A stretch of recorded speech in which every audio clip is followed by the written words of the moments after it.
সামান্য কিছু দুঃখ কষ্ট দেয়া ব্যতীত তারা তোমাদের কখনো কোনো ক্ষতি করতে পারবে না। তারা যদি কোনো সময় তোমাদের সাথে সম্মুখ সমরে লিপ্ত হয় তাহলে তারা পৃষ্ঠ প্রদর্শন করবে, অতঃপর তাদের কোনো রকম সাহায্য করা হবে না।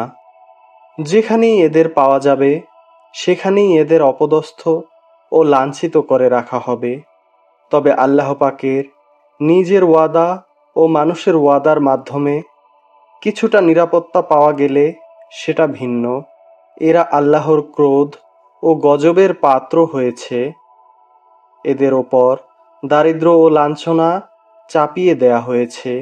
এর কারণ ছিল এরা আল্লাহ পাক ও তার বিধানকে অস্বীকার করেছে। আল্লাহর নবীদের এরা অন্যায়ভাবে হত্যা করেছে। মূলত এ হচ্ছে তাদের বিদ্রোহ ও সীমা লঙ্ঘনের ফল। তারা আহলে কিতাব, আবার সবাই একরকম নয়। তাদের মধ্যে এমন কিছু লোকও আছে যারা সত্য ও ন্যায়ের ওপর অবিচল হয়ে দাঁড়িয়ে আছে, যারা সারা রাত আল্লাহর কিতাব পাঠ করে এবং নামাজ কায়েম করে। তারা আল্লাহ পাক ও শেষ বিচারের দিনের উপর ঈমান রাখে এবং মানুষদের তারা সৎ কাজের আদেশ দেয় ও অসৎ কাজ থেকে নিষেধ করে। সৎ কাজে এরা প্রতিযোগিতা করে। এ ধরনের মানুষেরাই হচ্ছে মূলত নেক লোকদের অন্তর্ভুক্ত।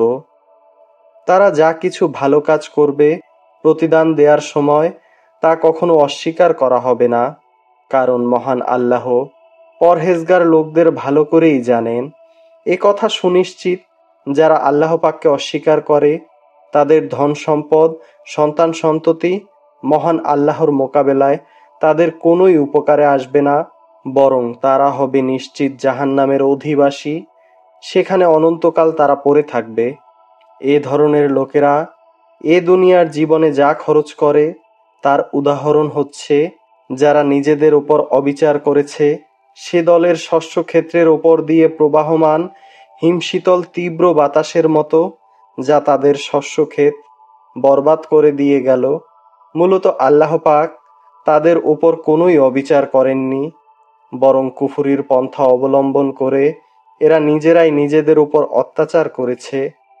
হে ঈমানদার ব্যক্তিরা, তোমরা কখনো নিজেদের দলভুক্ত লোকজন ব্যতীত অন্য কাউকে নিজেদের বন্ধু হিসেবে গ্রহণ করো না, কারণ এরা তোমাদের অনিষ্ট সাধনের কোনো পথে অনুসরণ করতে দ্বিধা করবে না। তারা তো তোমাদের ক্ষতি ও ধ্বংসই প্রার্থনা করে। তাদের জঘন্য প্রতিহিংসা ও বিদ্বেষ তাদের মুখ থেকেই এখন প্রকাশ পেতে শুরু করেছে। অবশ্য তাদের মনে লুকানো হিংসা ও বিদ্বেষ বাইরের অবস্থার চাইতেও জঘন্য। আমি সব ধরনের নিদর্শনই তোমাদের সামনে খোলাখুলি বলে দিচ্ছি। তোমাদের যদি সত্যিই জ্ঞান বুদ্ধি থাকে তাহলে তোমরা এ সম্পর্কে সাবধান হতে পারবে। এরা হচ্ছে সেসব মানুষ যাদের তোমরা ভালোবাসো, কিন্তু তারা তোমাদের মোটেই ভালোবাসে না। তোমরা তো তোমাদের আগে আমার অবতীর্ণ করা সব কয়টি কিতাবের ওপরও ঈমান আনো, আর তারা তো তোমাদের কিতাবকে বিশ্বাসই করে না। এ কাফের লোকগুলো যখন তোমাদের সাথে দেখা করে তখন বলে, হ্যাঁ, আমরা তোমাদের কিতাবকে মানি। আবার যখন এরা একান্তে নিজেদের লোকদের কাছে চলে যায় তখন নিজেদের রাগের বশবর্তী হয়ে এরা তোমাদের সাফল্যের ওপর নিজেদের আঙুল কামড়াতে শুরু করে। তুমি তাদের বলো, যাও, নিজেদের রাগের আগুনে নিজেরাই পুড়ে মরো।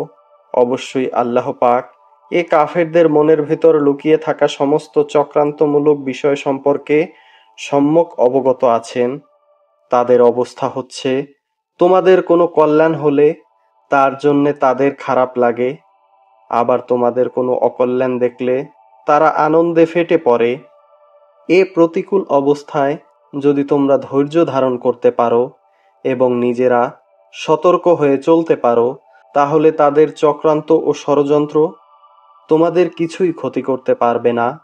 নিশ্চয়ই আল্লাহ পাক তাদের সমস্ত কর্মকাণ্ড পরিবেষ্টন করে আছেন।